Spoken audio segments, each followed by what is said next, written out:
Weh, cuba tengok ni. Cantik kan? Wow, cantiknya. Ni seni jalanan ke? Ya, ni seni jalanan. Cantik kan? Muara dinding lukisan ni. Cantik.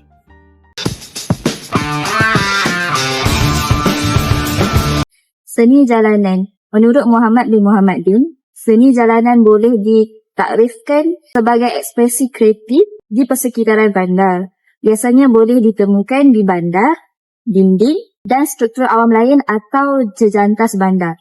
Ia digunakan sebagai medium untuk menyuarakan pandangan, emosi dan kritikal sosial secara terbuka, menjadikannya suara rakyat yang mencabar norma serta struktur kuasa. Dalam konteks ruang urban, seni jalanan berperanan menghidupkan semula kawasan bandar dan memberi identiti kepada masyarakatnya. Namun, timbul persoalan, adakah seni jalanan sebuah bentuk dekolonisasi ruang urban? Adakah seni jalanan benar-benar mampu mendekolonisasi ruang bandar yang masih terikat dengan warisan kolonial?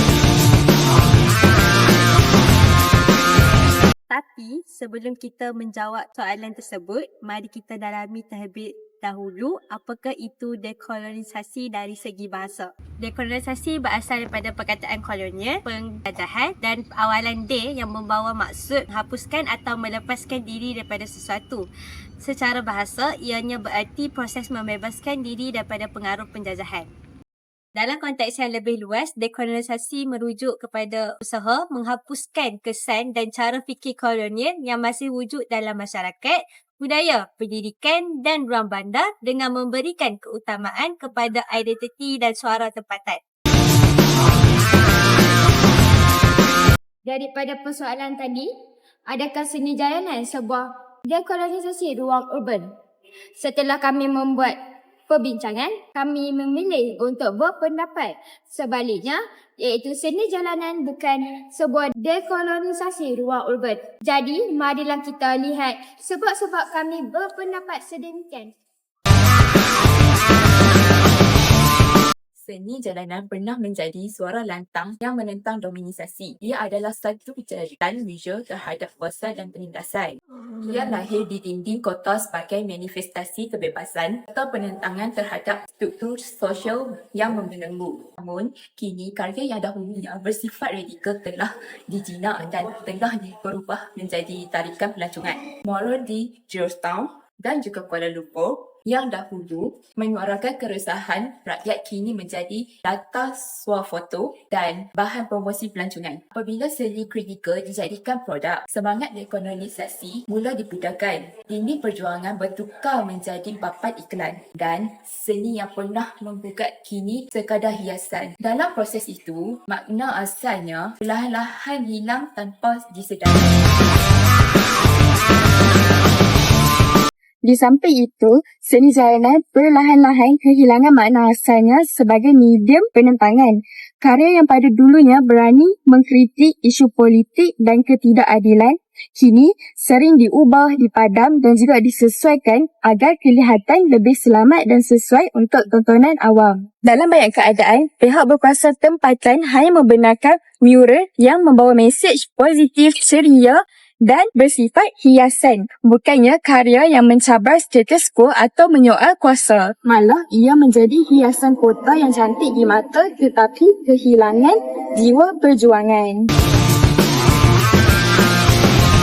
Satu aspek yang perlu diberi perhatian ialah pengaruh globalisasi terhadap seni jalanan tempatan. Banyak gaya dan teknik yang digunakan oleh pengkarya Malaysia sebenarnya diilhamkan daripada budaya barat, seperti grafiti dari New York atau stencil art dari Eropah. Walaupun dihasilkan dalam konteks tempatan, identiti visualnya masih dipengaruhi oleh citarasa global. Hal ini menunjukkan bahawa seni jalanan kini lebih mencerminkan arus global berbanding semangat tempatan yang ingin ditegaskan melalui dekolonisasi. Pengaruh globalisasi bukan sahaja berbentuk gaya visual, malah turut mempengaruhi cara masyarakat menilai karya tersebut. Ia mula dilihat sebagai satu trend moden dan lambang kemajuan, bukan lagi sebagai bentuk penentangan terhadap warisan kolonial. Maka, daripada menjadi alat pembebasan ruang bandar, seni jalanan kini menjadi sebahagian daripada budaya global yang seragam. Dekolonisasi sebenar perlu berlaku melalui perubahan yang menyentuh pemikiran masyarakat, dasar pembangunan dan cara ruang itu dibentuk semula. Jadi, kami ingin kongsikan beberapa inisiatif lain yang jauh lebih berkesan untuk menyokong proses ini.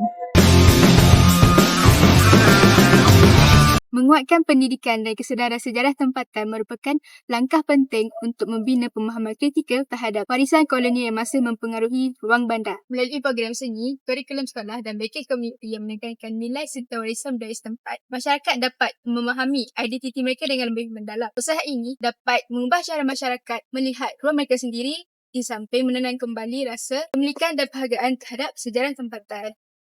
Selain itu, melaksanakan projek komuniti dan pelibatan penduduk dalam pembangunan bandar bagi memastikan suara masyarakat tempatan benar-benar menjadi sebahagian daripada proses membuat keputusan. Apabila penduduk diberi ruang untuk menentukan kawasan mereka dirancang dan dibentuk, ia bukan sahaja mengurangkan pengaruh struktur kolonial dalam pembangunan tetapi juga meningkatkan rasa terhadap ruang tersebut. Pendekatan ini menjadikan bandar lebih berakar pada aktiviti dan keperluan komuniti setempat.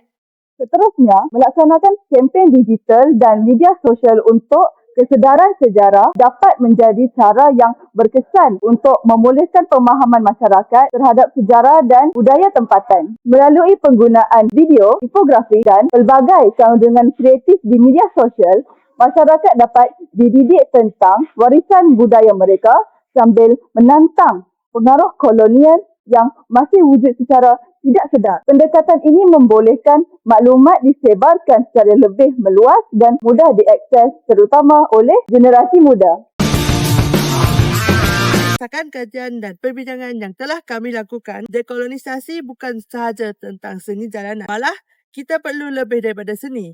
Hal ini kerana kita memerlukan kesedaran sejarah, pelibatan aktif komuniti dan dasar bandar yang menghormati identiti dan nilai tempatan. Oleh itu, kami berharapkan agar pihak berkuasa akan mewujudkan bandar yang inklusif, berakar pada budaya tempatan dan memberi peluang kepada suara rakyat untuk didengar supaya ruang uban dapat menjadi milik rakyat yang bebas daripada pengaruh kolonial di mana ianya akan mencerminkan jati diri serta aspirasi masyarakat untuk generasi akan datang.